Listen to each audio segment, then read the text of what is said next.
Painting a concrete floor may be intimidating, but it doesn't have to be that difficult. The most important part of this whole process is the prep work.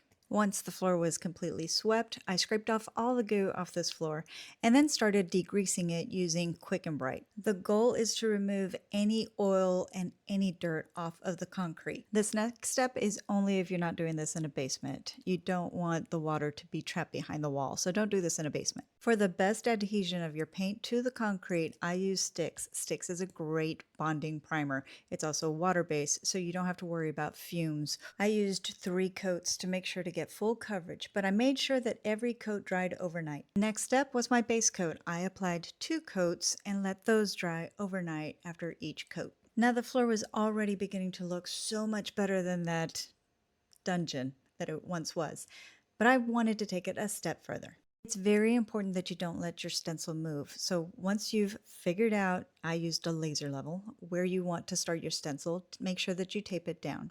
Now it's time to do a little painting. I'm not going to lie, this is a little tedious, but it's very important to use a very dry roller. Once you apply the paint, you're going to unload some of that paint onto a tissue or a paper towel.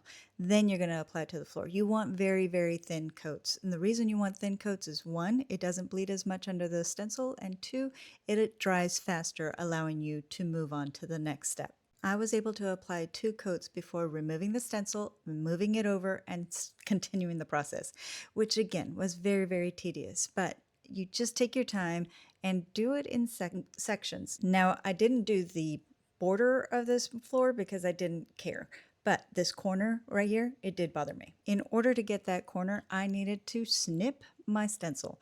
That's right. Once you're done with the stencil for the body of it, you can actually cut it up.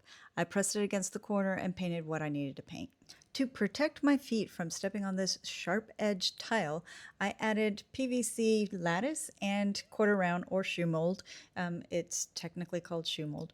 But anyway, I added this and I painted it the same as my base color so that it has a seamless look to it. Before I reveal the final floor, these lifts are amazing when installing a door. Just wanted to share that.